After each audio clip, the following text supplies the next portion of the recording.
El Señor les bendiga, hermanos. Vamos a dar inicio a nuestro estudio de este domingo. Lo hemos titulado Los deseos del corazón. Los deseos del corazón. Y vamos a estar leyendo en 2 Samuel capítulo 7, del verso 1 hasta el verso 7. Segundo libro de Samuel capítulo 7, desde el verso 1 hasta el verso 7. Dice así, hermanos, en esa escritura: aconteció que cuando ya el rey habitaba en su casa, después que Jehová le había dado reposo de todos sus enemigos en derredor, dijo el rey al profeta Natán: mira ahora, yo habito en casa de cedro, y el arca de Dios está entre cortinas. Y Natán dijo al rey: anda, y haz todo lo que está en tu corazón, porque Jehová está contigo. Aconteció aquella noche que vino palabra de Jehová a Natán diciendo: ve y di a mi siervo David: así ha dicho Jehová, tú me has de edificar casa en que yo more. Ciertamente no he habitado en casa desde el día que saqué a los hijos de Israel de Egipto hasta hoy, sino que he andado en tienda y en tabernáculo. Y en todo cuanto he andado con todos los hijos de Israel, he hablado yo palabra a alguna de las tribus de Israel, a quien haya mandado apacentar a mi pueblo de Israel, diciendo: ¿por qué no me habéis edificado casa de cedro? Vamos a leer hasta ahí. Pueden sentarse, hermanos. Todos hemos escuchado, hermanos, y comentado los eventos que se narran en este pasaje que hemos leído. David expresa el deseo de su corazón de construir una casa de cedro para Jehová. Sin duda alguna, hermanos, este deseo merece ser aplaudido, reconocido. Es un buen deseo en el corazón de David. Pero resulta que ese plan no es aprobado por Dios. Natán el profeta sí lo aprueba y le dice: haz como has dispuesto en tu corazón, y todavía se atreve a decirle: porque Jehová está contigo. Pero Jehová dice otra cosa. Por lo general, hermanos, nosotros hemos explicado esa negativa de parte de Dios en el sentido de que David, como rey de Israel, había peleado muchas batallas, y en esas batallas había llenado sus manos de sangre, y esto lo descalificaba para ser el constructor del templo de Jehová. Todos aceptamos esta explicación, pero sin embargo, hermanos, al pensar sobre este asunto, deberíamos recordar una cosa: que cada vez que Dios habla a sus siervos, cada vez que Dios le dice a sus siervos sí o no, tiene un propósito específico, y es revelarse a sí mismo. Es decir, darle a conocer al ser humano quién es él, cómo siente, cómo piensa, qué es lo que quiere, qué es lo que no quiere y cuál es su propósito. En estos eventos, los eventos que están narrados en la Escritura han sido registrados precisamente para eso, para que en cada acción de Dios nosotros conozcamos más de Él. Nosotros sepamos cómo es Él, nosotros sepamos cómo piensa Dios, nosotros reconozcamos e identifiquemos qué es lo que le agrada y qué es lo que no le agrada. Este pasaje no es la excepción. En la negativa de Jehová de no permitir, hermanos, que David le construya casa, hay verdades que tanto David como nosotros debemos reconocer.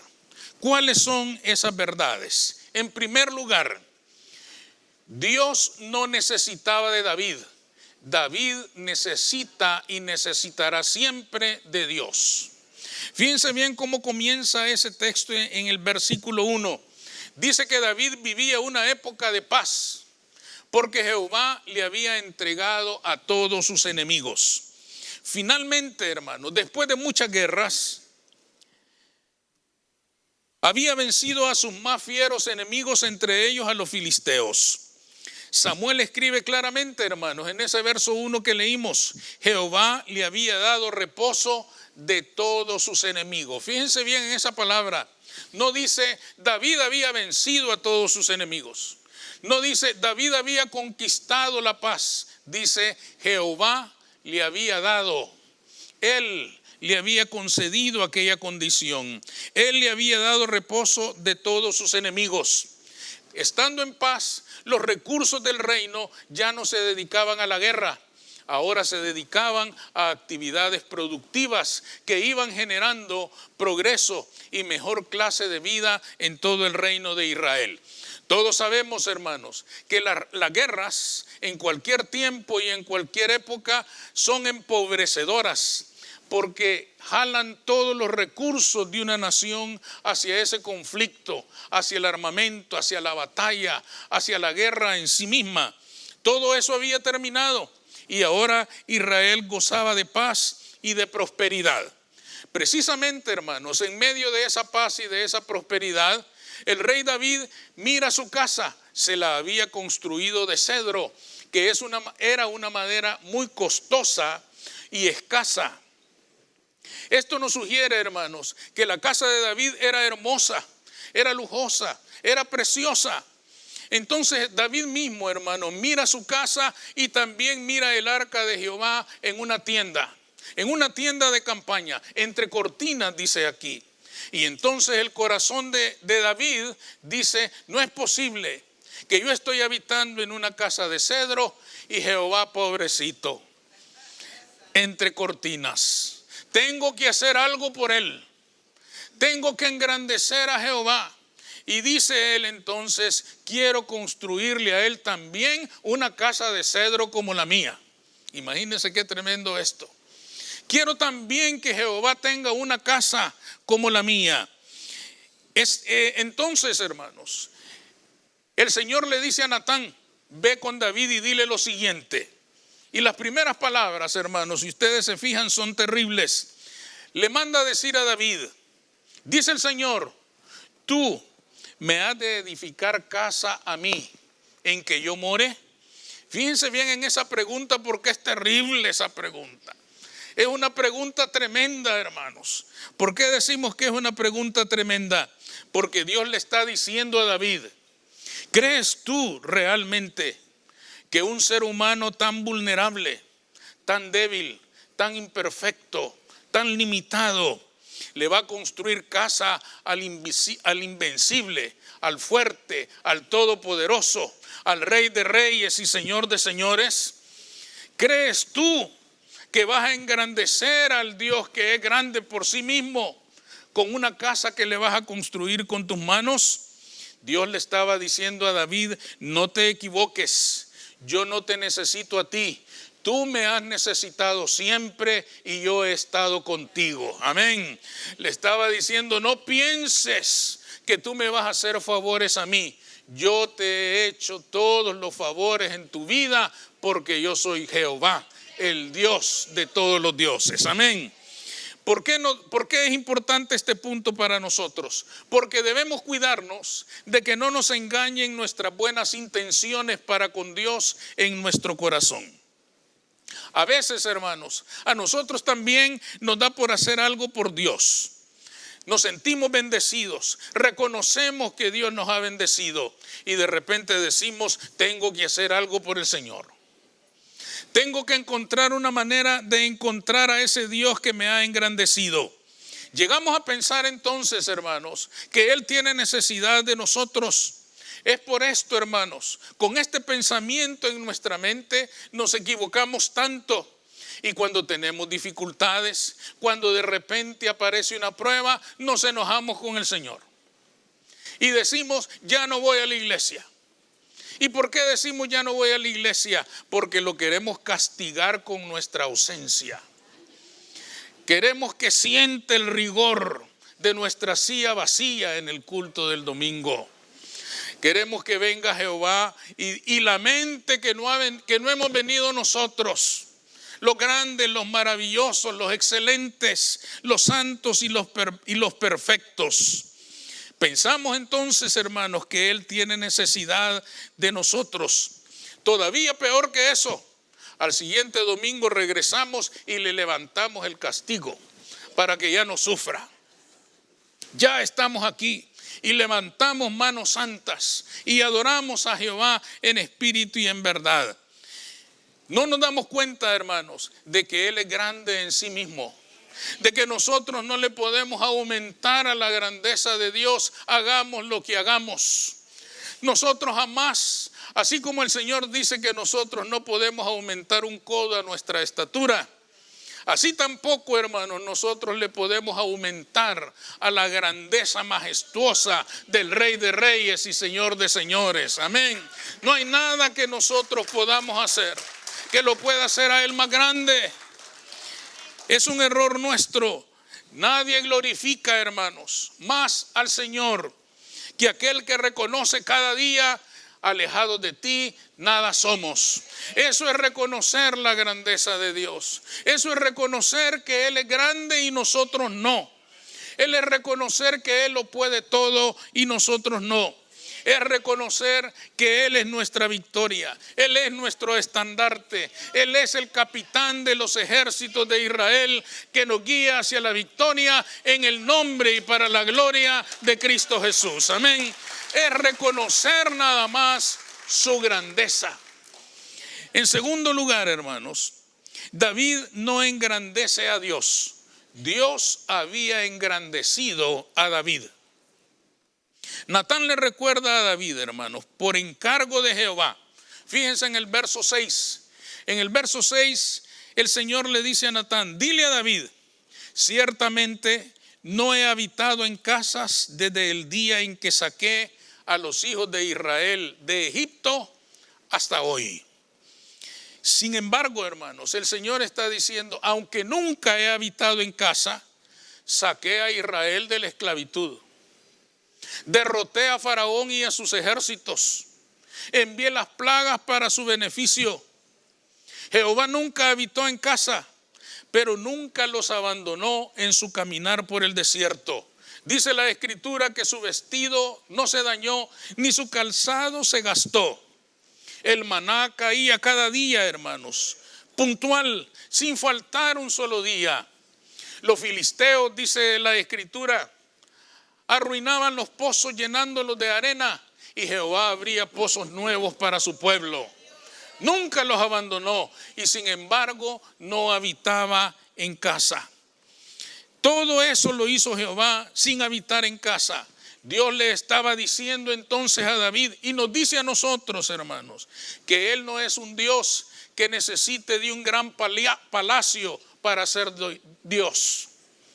Él no necesita de una estructura hecha de manos de hombres para poder ser Dios.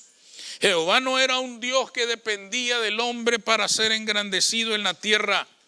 A Jehová no le engrandecería un templo hecho de manos de hombre, aunque habitara en tienda, aunque estuviera entre cortinas. Él sigue siendo el alfa y la omega, el principio y el fin, el sustentador de todo el universo, el que nos da la vida, el que nos bendice, nos guía, nos guarda y nos cuida a cada paso de nuestro vivir. Amén.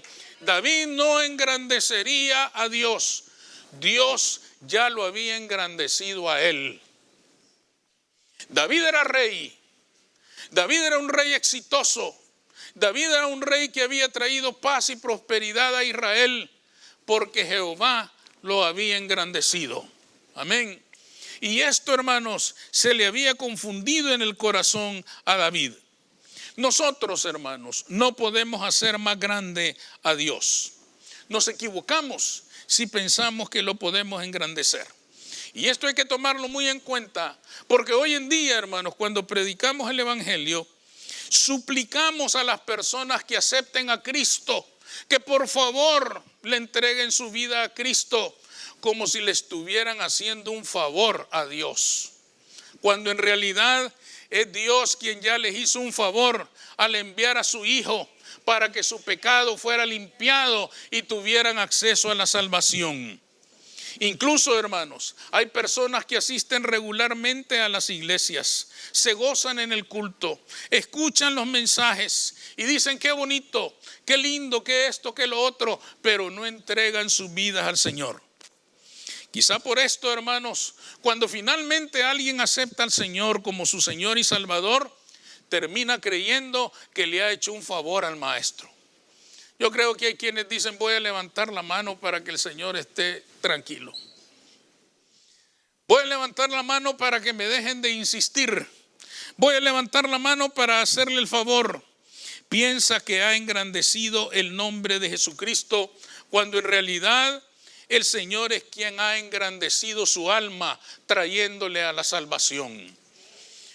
Es muy distinta la realidad de lo que nosotros pensamos. Ciertamente la Escritura, hermanos, dice en Deuteronomio 32, porque el nombre de Jehová proclamaré, engrandeceré a nuestro Dios. Y muchos dicen, entonces se puede engrandecer Dios. Fíjense bien en el contexto. Entonces proclamaré el nombre de Jehová, engrandeceré a Dios. Dios es engrandecido cuando lo proclamamos ante los que no lo conocen. Pero no lo hacemos más grande. Él ya es grande. Lo único que nosotros hacemos al proclamar, al compartir a otros de la bondad de Dios en Cristo, es simplemente mostrarle la grandeza de un Dios que ama a esa persona por sobre todas las cosas. Un Dios que le anda buscando para bendecirlo. Un Dios que le anda buscando para hacerle misericordia. Un Dios que le anda buscando para traer su vida a otro nivel muy superior al que ha conocido hasta entonces. No hacemos más grande a Dios, simplemente le descubrimos su grandeza a aquel que no lo conoce. Todo lo que nosotros podemos hacer entonces es declarar, descubrir, develar la grandeza de Dios al que no lo conoce, pero no lo podemos hacer más grande porque Él es el Dios grande, el eterno, el majestuoso, el que vive y reina por los siglos de los siglos, y nadie lo puede hacer más grande, haga lo que haga. Concluyamos entonces, hermanos, en nuestro corazón también pueden aparecer sentimientos que nos muevan a querer engrandecer a Dios. Pero hay que reconocer que ya nada podemos hacer por hacerlo a Él más grande. Solo nos queda reconocer su grandeza, reconocer todo lo que nos ha ayudado y bendecido, y proclamar a quienes no lo conocen que hay un Dios grande y todopoderoso que quiere bendecir sus vidas. Entonces descubriremos la grandeza de Jehová a quien no lo conoce. Vamos a orar.